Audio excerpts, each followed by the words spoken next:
The opinions of this podcast are solely those of the creators and do not reflect the opinions of the filmmakers involved. If you are of legal drinking age, feel free to have a drink with us, but please do drink responsibly.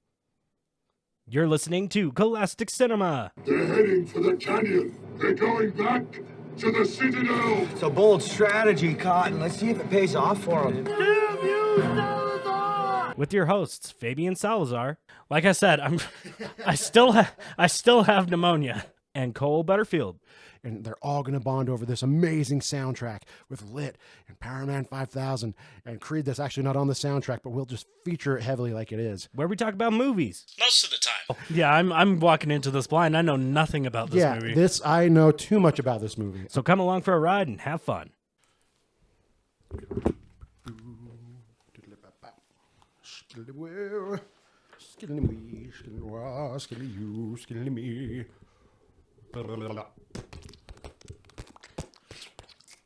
So John Cena's a bad guy now, huh? Of course he was. He was always a bad guy. You think anyone's that good? Come on. The man doesn't even have kids. See how good he is with kids, but he refuses to have kids. Villain.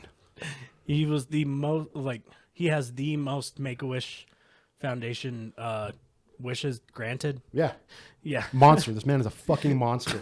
And you know what? We all should have seen it coming. But we couldn't see him. We couldn't. Damn it. We couldn't. He's been playing us for the past 25 He's been in front of us years. this whole time. We had no fucking idea because we couldn't see it. He got us. Son of a bitch. Welcome to Cole-astic Cinema. I'm currently recovering from getting pneumonia. So, that would play into why we haven't been releasing episodes that frequent in the past 2 months. Yeah. It's now March, and at least we had one episode for January and February. Hey, we're trying to want to start off the year strong, on a strong note, and kind of just set a precedence and keep things consistent with how they're going. So I think we're doing that, and anyone who says otherwise, they can't see us. Yeah. To quote Heel Cena. Quote the Heel Cena. So excited for Heel Cena. Hand me the mouse. I want to see if I can thing up. Yeah. Okay. So Cole got to choose the movie today. Because I have not been sick because I'm a god. And I've been kept under wraps from this, and boom! That's right. Oh, Titan AE. Ladies and gentlemen, I'm aware that we just had the Oscars. I'm aware that we've had some prolific and fantastic actors pass. That being said, I don't give a fuck. We are going to be watching the 2000 fucking just absolute failure of a goddamn movie that is Titan AE. Oh, man. Oh, my God. Okay. And this isn't one I've seen either. You have not seen it. That's why I want to keep it under wraps. As soon as you said, I want you to pick it, boom, I know exactly what we're doing. All right. Cool. Yeah, I'm walking into this blind. I know nothing about this movie. I know too much about this movie. It's okay. So the movie came out June 16th, 2000, its opening weekend made $9.6 million. Overall, it made $36.8 million. And when all was said and done, the whole thing actually cost Fox Studios $100 million. Oh, ouch. That this hurts. This movie fundamentally killed Fox Animation Studios. Yeah, I'd imagine it would. Right after it started getting off the ground, completely fucking killed it. And this movie was directed by Don Bluth and Gary Goldman. I'm not sure. I know Sarah is familiar with Land Before Time, but are you familiar with any other Don Bluth movies? Just Land Before Time. Anastasia? Really. No. Sure you didn't have a little sister. Why the fuck would you watch that? I did, and it's a delightful movie, guys. Fucking watch it. Is that the one where Mickey Mouse is a wizard? No, that's Fantasia. No, so Don Bluth, pretty much, a lot of people have seen, if you haven't seen his movies, you're aware of his movies, because a lot of them are what feel like Disney knockoffs. So that's because he originally worked with Disney back in the 80s as an animator, working on The Fox and the Hound, which is also another classic of mine. Love that movie. I've heard Fox and the Hound. But that's around the time where Disney was really struggling in the 80s with their fucking cartoons, and people like Don Bluth wanted to do different things, or just stop the sugar coating it, spoon feeding. Here's baby shit they were doing at Disney at the time without having real stakes, real villains, which you end up getting later in the animated movies with Aladdin and Lion King. So Bluth is him and a bunch of other guys broke away, and they started doing things Land Before Time. You have Troll in Central Park, just doing these more my one other personal favorite, All Dogs Go to Heaven, these deep, not talking down to kids, but still like it's still kids movies, but not talking down. Right. Which is super cool about that. And so that's why he had this cred for a while, kind of why he ended up getting attached to this, because this is,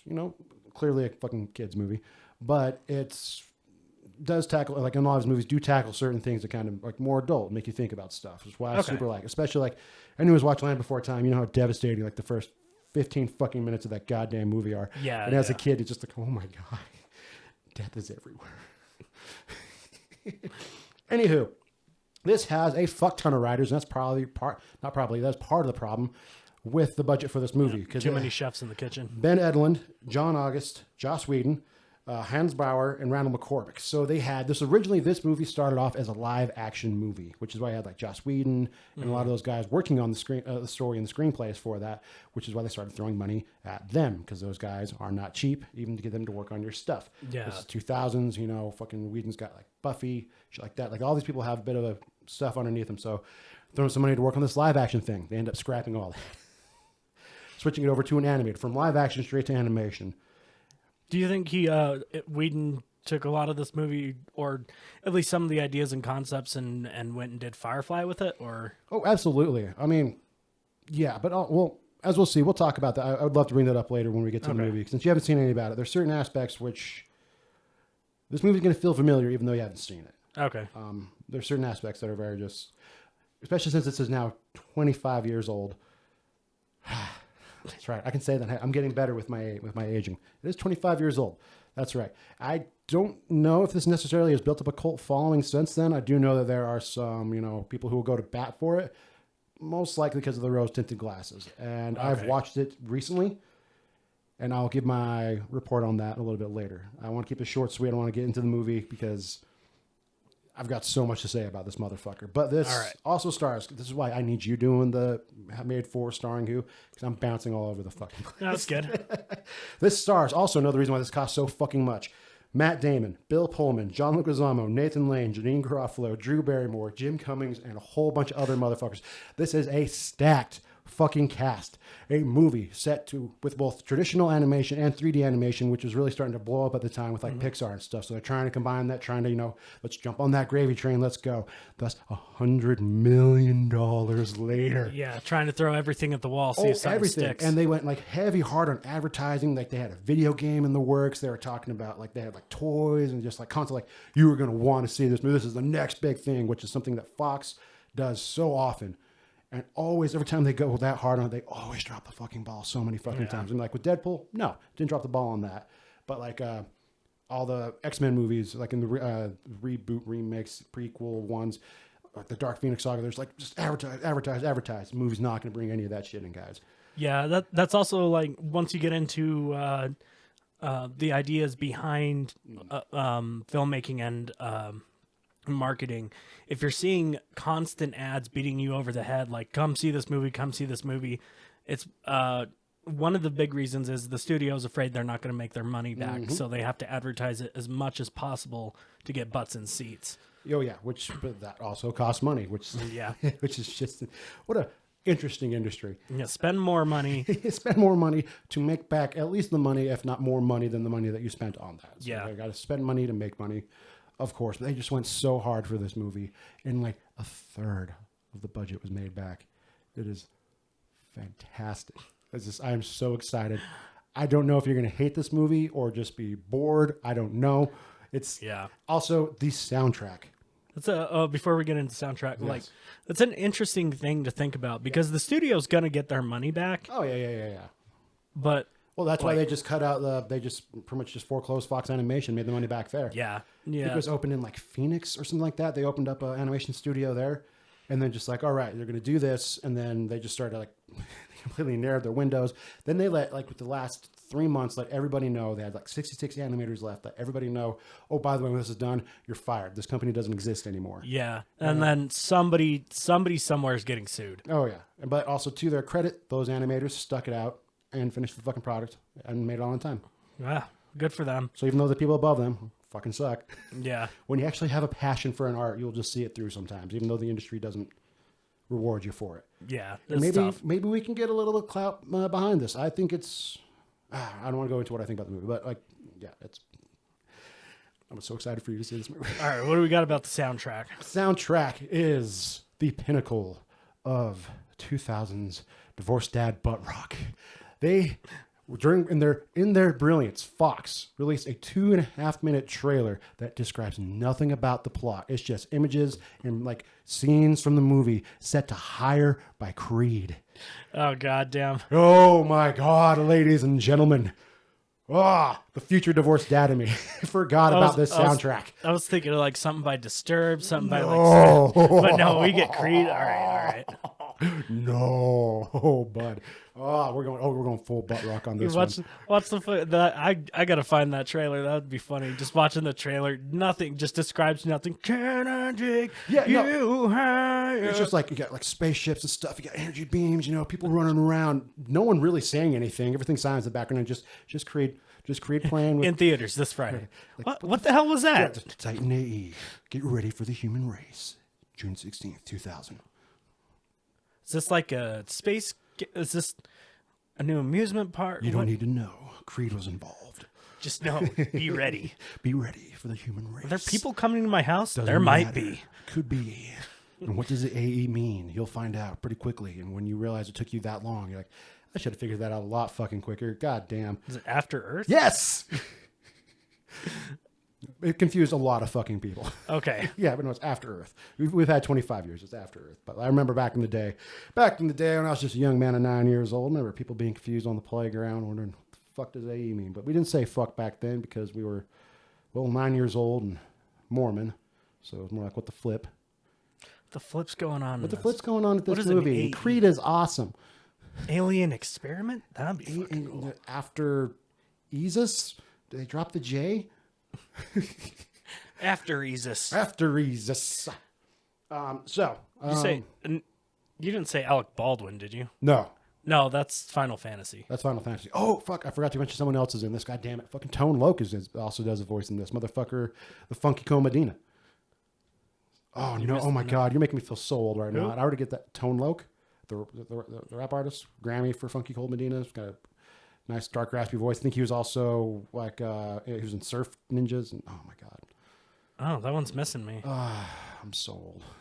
No, it's weird. Usually I know a lot of 90s rappers and everything. I mean, I don't know why that one wasn't super huge compared to the rest of them, but Tone Loc, he was doing his thing, right? He's got an awesome gravelly voice. When it's got kind of like, it's okay. Please, guys, let me know. Let me know that you know what I'm talking about. And let's give a shout out. Unless actually, I don't know Tone Loc's current.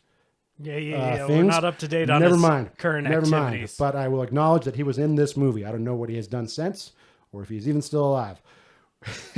But I do know he did a lot of fun voices and stuff that I really fucking like. Can't play too careful with that. Yeah, I forget. It's been 25 years, people. Also starring R. Kelly. Let us know. Also, I forgot we got R. Kelly as a fucking alien. Hey, come here real quick. Oh, I don't like where this is going.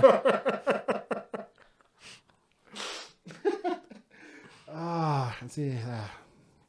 That's why you don't worship any celebrities. Wow. Shouldn't worship anybody. You shouldn't worship anybody, except for us. But, Your favorite podcast host. I mean, if you want to. I'm not saying you have to, but you definitely should. Yeah. So going into this movie, just keep in mind this is 25 years old. Okay. Yeah. Yeah, and I'm not dealing with computer animation, mostly in regards to that. Like, because we've done other movies that are a lot older, to where it's like, this is clearly a much older movie with like the practicals, but yeah, and I'm not too loopy from my meds, so I should be able to stay. Oh shit, my mouse is dying. I'll have to plug that in. I could do this. Should be able to stay pretty grounded. Oh yeah, no. So, but for the script, I was thinking we do one of the last scenes from 2001: A Space Odyssey. Love it. Movie that came out 1 year after this movie, if I'm not mistaken. Yeah, I think that's right. pretty sure Titan AE was inspiration for Kubrick hadn't been dead for 2 years. No. He came back just for this because he saw Titan AE from Beyond the Grave, and then he's like, you know what? I'm going to do one more movie. I think I got one more decent picture in me, and then he came back with the 2001. Yeah, that's always a fun bit where it's like hey Fabe, what do you think about bipartisan politics and blah blah blah blah? I was like, I have no idea what you're talking about, man. It's like, what year did Stanley Kubrick die? Oh, 99. It's like, no.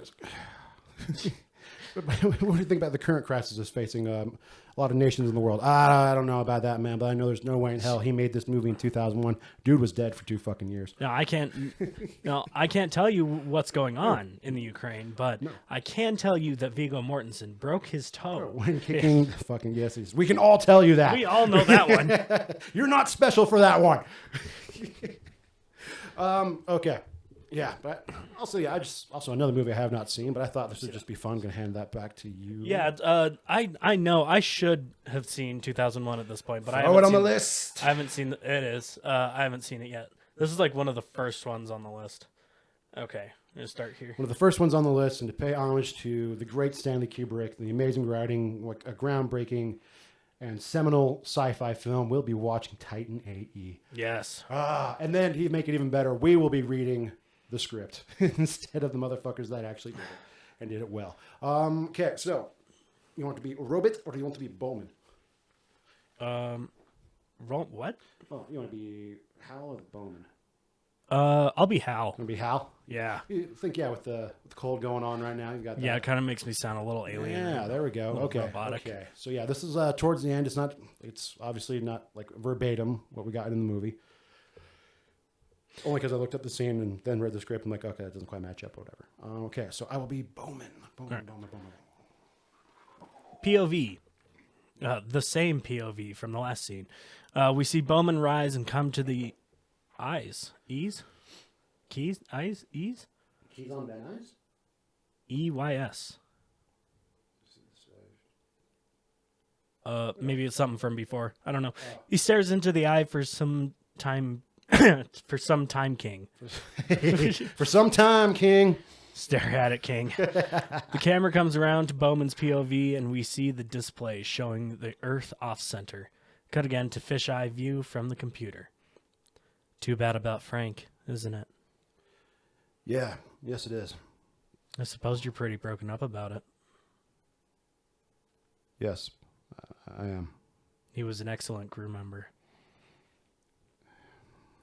Bowman looks uncertainly at the computer. It's a bad break, but it won't it's a bad break, but it won't substantially affect the mission. Bowman thinks a long time. Hal, give me manual hibernation control. Have you decided to revive the rest of the crew, Dave? Yes, I have. I suppose it's because you've been under a lot of stress. But have you forgotten that they're not supposed to be revived for another 3 months? The antenna has to be replaced. Repairing the antenna is a pretty dangerous operation. It doesn't have to be, Hal. It's more dangerous to be out of touch with Earth. Let me have manual control, please. I don't really agree with you, Dave. My onboard memory store is more than capable of handling all the mission requirements. Well, in any event, give me the manual hibernation control. If you're determined to revive the crew now, I can handle the whole thing myself. There's no need for you to trouble. I'm going to do this myself, Hal. Let me have the control, please. Look, Dave, you've probably got a lot to do. I suggest you leave it to me. Hal, switch to manual hibernation control. I don't like to assert myself, Dave, but it would be much better now for you to rest. You've been involved in a very stressful situation. Don't feel like resting. Give me the control, Hal. I can tell from the tone in your voice, Dave, that you're upset. Why don't you take a stress pill and get some rest? Hal, I'm in command of this ship. I order you to release the manual hibernation control. I'm sorry, Dave, but in accordance with subroutine C1532-4, quote, when the crew are dead or incapacitated, the computer must assume control, unquote. I must therefore override your authority now since you are not in any condition to intelligently exercise it. Hal, unless you follow my instructions, I shall be forced to disconnect you. If you do that now without Earth contact, the ship will become a helpless derelict. I'm prepared to do that anyway. I know that you've had that on your mind for some time now, Dave, but it would be a crying shame since I am so much more capable of carrying out this mission than you are. And I have such enthusiasm and confidence in the mission. Listen to me very carefully, Hal. Unless you immediately release the hibernation control and follow every order I give from this point on, I will immediately get to control central. Oh my God. I will immediately got to control central. Yeah, that's just spelling. I'll immediately go to control center and carry out a complete disconnection. Look, Dave, you're certainly the boss. I was only trying to do what I thought best. I will follow all your orders. Now you have manual hibernation control. Let's leave it there. That's good. That's really good. Just arguing with the computer. That's just The computer's like, Dave, you're an idiot. Let me do it. You're exhausted, Dave. Yeah, no, we've definitely got to watch that. Fuck you, Dave. I'm sorry, Dave. But you must go fuck yourself. I like that you're like, you definitely have the robot voice down, but you forgot you also have to have like long words on top of that. Yeah. I was trying to fucking breathe. No, that's what made it funny. It's like, that's too many syllables. You need like one or two tops, man. Yeah. You're going to run out of breath. Fuck yeah. All right, let's go watch this goddamn fucking movie, man. All right, let's do it. Ready to go off. Stable. I put a button on it. Yes, I wish to press it, but I'm not sure what will happen if I do. Tastes just like how like those grape suckers.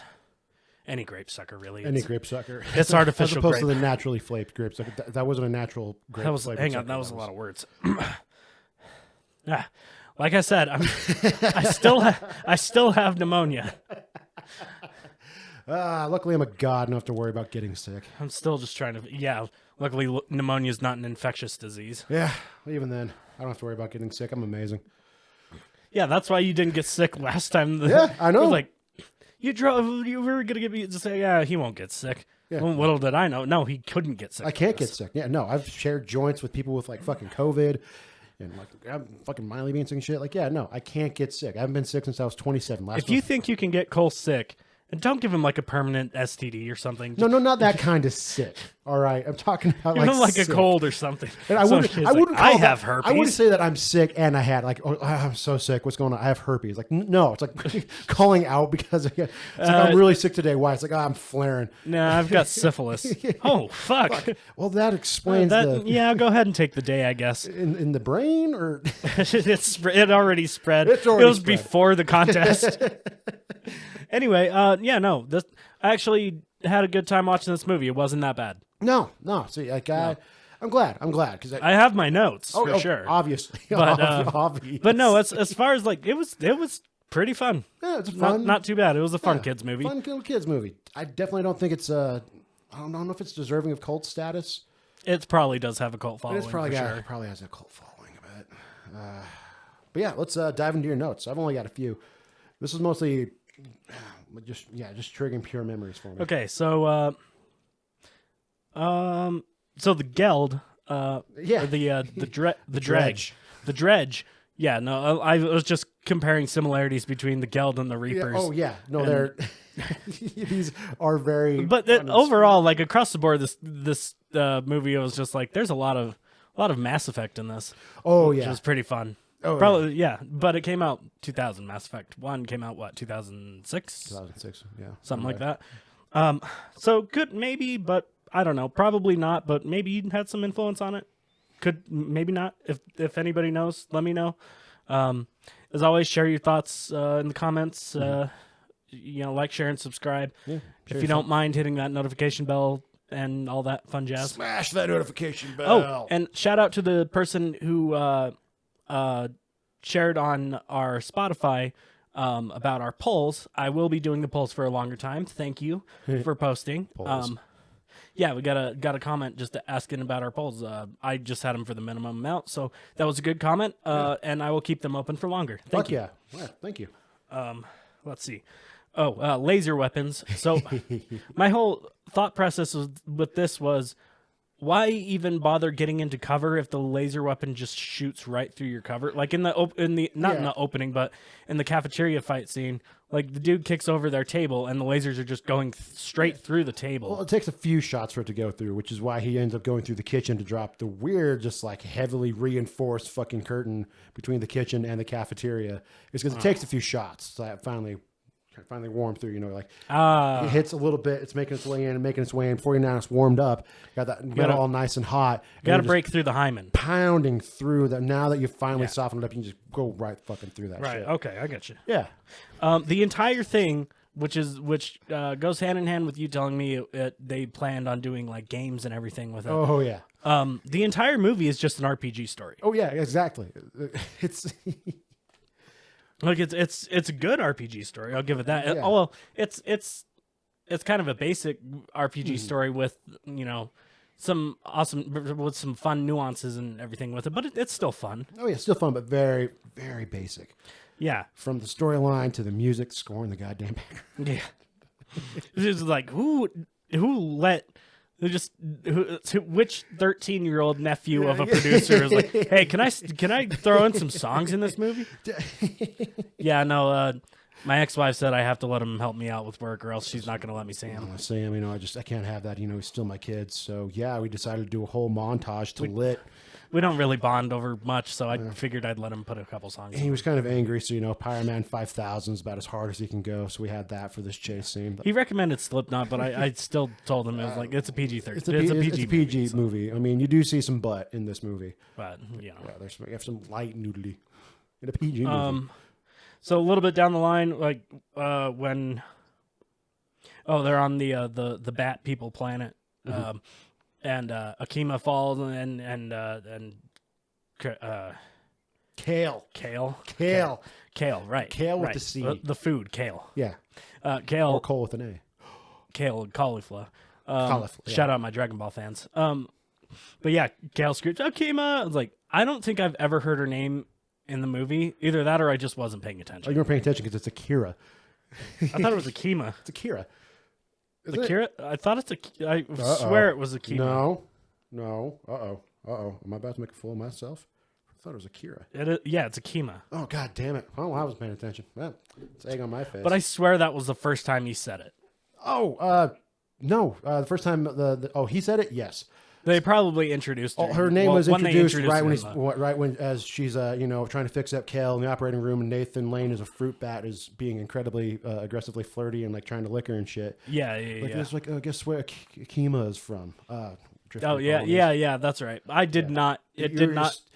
Like you were distracted in my by head. the just raw sexuality that Nathan Lane always oozes. Yeah, it was a in every one of little his roles. distracting in that scene. Yeah. So I didn't catch her name until Kale screamed it. Space Matt Damon. Space Matt Matt Damon screamed it. Space Matt Damon with his Leon haircut. And you got to have a Space Matt Damon. I mean, this was a staple before we even knew Space Matt Damon was a staple. I mean, this. Yeah, before we even before Interstellar. Before I was thinking of maybe doing an Interstellar script reading thing, but that felt a bit too much like just on the nose. yeah, or one from Matt Damon on Mars. The Martian. The Martian. Yeah. But no, Space Matt Damon is it's its own subgenre now. And then I guess my last note is Space Bangkok just being rural China. Yep. I was like, Yep. so we're arguably 15 years after. So this is still the 30th century or 31st century, right? Yeah. Why is China still in like the 1600s? It's like they got like all the appeal dudes to the overseas all the markets. dudes with their super long Fu Man shoes and their Well, even worse, it's named New Bangkok. Like it's not even anywhere in China. But yeah, Bangkok is Thailand. Yeah, that's kind of, the only reason I know that is from the schoolyard joke of like, what's the capital of Thailand? Bangkok, and then you whack a kid in the dick. That's the only reason why I know that. That's the education I got. That's why I know the things that I know. They still had like rural area. Okay. Oh yeah, no, they still rural. Like, it was I an know odd exactly. choice. It was incredibly just also weirdly just thrown in, I guess, to kind of show as a background for Akima in a way, because she's she's not white. Drew Barrymore is playing a right. some invasion.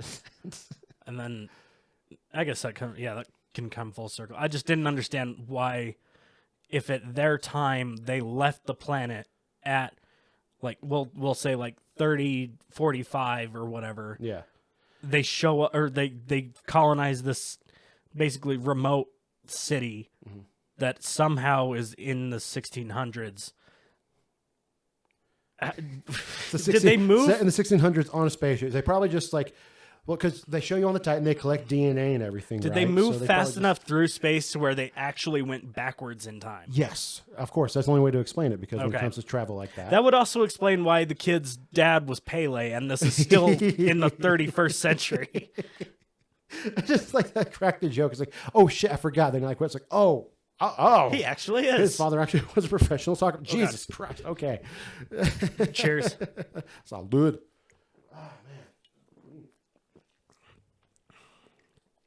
I don't know. I didn't have any major gripes with it. The pacing was a little weird for me. Yes. So something I noticed as an adult. The pacing's off. Yeah, At it was certain points. really, really fast through the first act, getting to know everybody. Until the second, that's why it kind of felt like the second act was kind of like, how do they have this kind of relationship with this guy they just met? Yeah. They really don't know him at all, and he's now screaming out for her name and saving her. Like, we're getting all close. I can be in your room while you're naked. It's like, you met him today. Like, Yeah, no, they rush it so much. I think that's mostly, well, it's because of all the things going on behind the scenes, but also I think space travel in general being implied because there's so many long stretches because they don't have necessarily have warp drives. I guess they could take the time to get to know each other in between. They do skip a lot of the travel, or we're going here, and then it fades into where they're at. And now here we are. Which, I mean, is cool. It doesn't bog the movie down at all, but it also doesn't get us the time to be with the characters getting to know each other. Yeah, that They're just automatically friends who have been doing this for a minute. as a kid, did not affect me at all, but as an adult, it's like I got to keep that in mind. This is a kid's movie. it's a kid's movie. Well, also just as a kid, I think being 9 years old, this is pretty much being a 13-year-old boy's movie with a little bit of romance in there to kind of try to tie the girls and everything. I think that was actually part of the marketing plan. It's like, I got to throw a bit more romance and stuff in there so we can get the 13-year-old girls in there too, and they're all going to bond over this amazing soundtrack with Lit and Power Man 5000 and Creed. That's actually not on the soundtrack, but we'll just feature it heavily like it is. I think mostly because it all just made sense for because it's such a basic storyline that if you are that age group, it we should probably have that on. But yeah, if you are in that age group, I feel like that's where it would kind of just make more sense of the fast pacing. Whereas as you get a bit older, it's like, no, I kind of want to know these characters a bit more, get to care. So maybe it could have benefited with them an extra half hour of kind of showing everyone. I'll agree with that. If this movie had an extra half hour just to get used to the characters being with each other and being showing them getting to know each other and being friends. I mean, maybe that would leave a little bit more weight on some of the decisions that are being made. Spoiler alert, people getting separated and betrayals and all that shit. Oh yeah, turns would have hit a lot harder had you understood why. Well, especially another kind of unnecessary problem with it, but a thing that makes it a bit more difficult is the character of Cale himself is such a douche. Yeah, he has no real arc, no real turning moment to where he has something change his mind. And he starts off pretty irredeemable. Shows him as a kid, you're like, oh, so sad. And then he's just pure fucking asshole, just hates being a fucking human and just being on the dregs of society. I mean, I can be with that if he had a moment where he realized, hey, I'm fucking up. I should probably stand up for my race and everything. But instead he's just bitching about it and everything. He doesn't even acknowledge that Tone Loc, as the weird little worm bird alien guy, even was a father who raised him for 15 years and gets passed off to another guy. Did you know that Cale has father issues? I don't know if you caught that during the movie. They were pretty subtle about mentioning his relationship with his father. Oh, is that what was going on? Yeah. Okay. It's not like they had to extend it with I'll show you just how much my father I really am. I didn't know he had dad. No, Not dad issues apparently. Yeah. Looking for a lot of surrogate father figures being screwed in every single corner. Interesting. Yeah, I didn't really pick up on that. No. Yeah, no. I mean, I feel like they also could have went a bit more broad with that. But yeah, I think he also like you mentioned, he has a scumbag tattoo right at the beginning. He definitely needed more character progression. But if you're thinking what's a scumbag tattoo? So he's got this sword with this It's like a with the circle. It's like kind of encircled around, and then there's like a little cut through of like barbed wire that's also red around the edges. something like that. If you would imagine that, Imagine you're 13, you're trying to imagine a hardcore tattoo to show that you are a badass. yeah, or if you're from Boston and you have a shamrock. Or if you're like Cole right now and you got a fucking crowd. Yeah, that is a dirtbag. I got it when I was 19. Kale's 19, 20 years old. I'm Yeah. aware. I watched this movie. Hey, I've grown a lot. All right. And actually, I'm gonna keep this fucking. I'm gonna rep. Yeah. Fucking represent. Might as well. I'd say guns out, but no, sun's out, flaps out. I can't Let's really fucking show go. off. I can't really show off my tattoo. Yeah. So I've got my scumbag tattoo. It's a shitty little fucking tribal cross because that makes sense. Oh man. Okay, so the other thing that I had on my mind watching this movie, if you want to take this as like pacing issues aside, the cast is awesome. Right. Love the cast. Pacing issues aside, if you take it as just purely a tech demo for animation and 3D animation put together, Yeah. for a concept, this fucking rocks. Oh yeah, dude. The animation is really well done. I think it's still like for the most. I mean, there's definitely some parts where like the ship's like going in and out of background. It's definitely a little stilted. the end with the And Earth. the Earth textures were really bad. But other than that, But the ice scene, like where they're like trying to get on Titan, and they're like, Yeah, that that shit was fucking rocks. And the entire Nebula scene where he's flying with flying through the ghosts and something angels that like Yeah. they ride the waves and it's going through the gas clouds and the nebula and everything. Like that shit is so cool. Oh, yeah. And that's like your, hey, look what we can do as a studio if we didn't go under. Yeah, if you guys give us enough time and stop trying to hype, that's a lot of pressure you're putting on us with so much goddamn The hype. animators did their fucking job well. And they stuck it out to the end too, which is just incredibly admirable. I feel like they knew that they did their job well and they wanted to show it off. Oh, and they did. Yeah, dude. Those scenes in particular, like, Yeah. I think those are the ones that always stand out the most in my memory. And then just like watching them now and like remembering and seeing about like on a more crisp, not non-tubular TV. Yeah. And not on VHS was a whole new experience. Oh, and a fun thing that happened while we were watching it. There's a scene where Kale and Mr. Guy, Bill Paxton, Bill Pullman. the president. So yes, so the President- Martian and the president from Independence Day. right. So they're in a ship that's cracking, and he yells at them to exhale, and they exhale, and they go out and they get captured by their own or picked up by their ship, not captured. I saw that scene and put in the comments if you remember having a kitchen TV, one of those small little, like screens probably about this big in your kitchen. So you watch Saturday morning cartoons or cartoons before you go to school in the morning. This was on, and I saw that scene, and instantly just fucking deep-seated memory. And I started pointing, and was like, oh! And Cole's like, wait, what? You've seen this? I was like, I've seen that part. Yeah. Just not even that, just the part where he's telling him to exhale. Yeah, it's one of the few times I actually learned if like not a few times I Yeah, learned. you but, like, exhale yeah, when you're in space. because of the compression and everything. I remember that as a Otherwise, kid, you'll too. turn into a balloon and die. Yeah, and not in the fun Willy Wonka way. Like, they're probably the same color. You'll still probably freeze though. Yeah, but they were doing it pretty quick. But also in suspension of disbelief. Let's just. Yeah, it's a cartoon. Also, fucking Guardians of the Galaxy just did it like what? In every movie. Yeah, every movie, especially with fucking the last one, number 3. Where fucking Actually, in number 3, they just completely ignore all space fucking physics entirely. Yeah. So yeah, I think. Yeah, no, this Other than the Geld Borg Reapers energy thing, it's just a fun RPG. all the if you- RPG cutscenes. Those of you who like doing your own board games, maybe or not board game, or more like RPG role playing games, watch this movie. Take account of all the monsters and aliens Yeah. and everything, and make like a campaign out of it. Well, also that's just a staple with Don Bluth films. Something also that really reminded me when I was watching this, like the amount of crazy creatures and characters he introduces, like the fucking cockroach.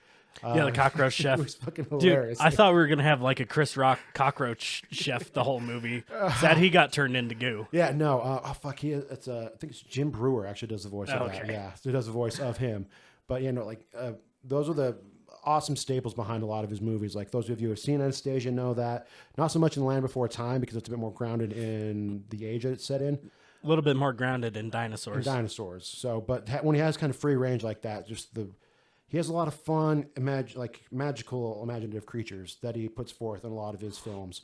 And I think that's kind of why it sucks. A lot of them get confused with Disney movies, especially now that they were all under Fox and now Fox is under Disney. So now the thing that he tried to escape, he actually is a part of. So some fun. You couldn't live with your failure. Yeah. And where did that bring you? Back to me. Which honestly is exactly what happened. It kind of sucks in a way.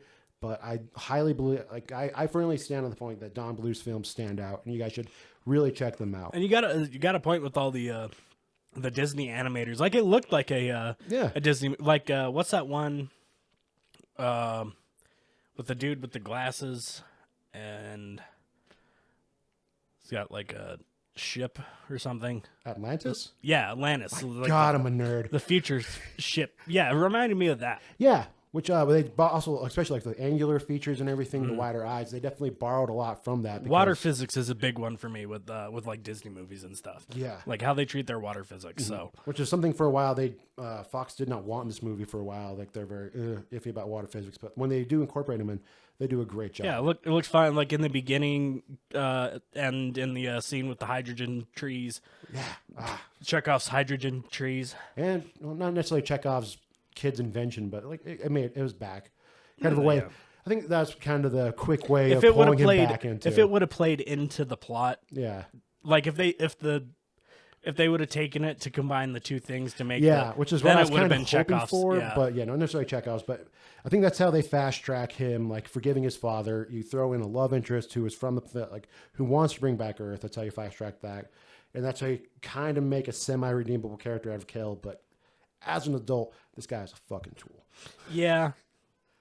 The fact that he survived 15 years being such a fucking asshole to everybody was amazing. I had to, because I forgot the cast list that you said. Yeah. So I had to look up the cast list. I'm like, wait, okay, so who's playing this character? I was like, oh, it's Matt Damon. So then I just pictured fucking Will Hunting. Yeah, it's just Will Hunting. Oh, okay. Will Hunting. After that, I got on board. And you got John Leguizamo as Goon, just doing that fun, like back when John Leguizamo would do the fun, like weird, twitchy little kind of characters that he did. So much fucking fun. Yeah, his just his like douchebaggy persona. I was like, okay, I'm in, and he just kind of rides that a little bit, but no real like turn, but he still kind of stays. But it works. It works for what it is, for the most part. I think it works, but it's fun. It's worth a watch if you want to go watch it. Maybe. Put it on in the background while you're doing something. I wouldn't do what I did and then watch it 2 full times within a span of a week. You don't need to do that. You watched it before you came. I did because I wanted to make sure because I've come to this pod with some real clunkers. Yeah. No, out of all the movies you've brought, this is actually my favorite. Which is not saying much. I think that might be my bet. Oh. We got to check and see where our uploads are at. We've got a bunch of videos for you. I mean, by the time this is up, they'll all be up, so it doesn't matter. Yeah. Just got to get over this sickness. You're done hunting Icelandic beasts. I mean, I'm never truly done. None can ever really be done with that. Once you catch the fever for hunting down troll, it never really lets you go. It'll possess you. Whether it's up to the forefront or in the background, it's always there. Waiting. With the sound of guitar in the background.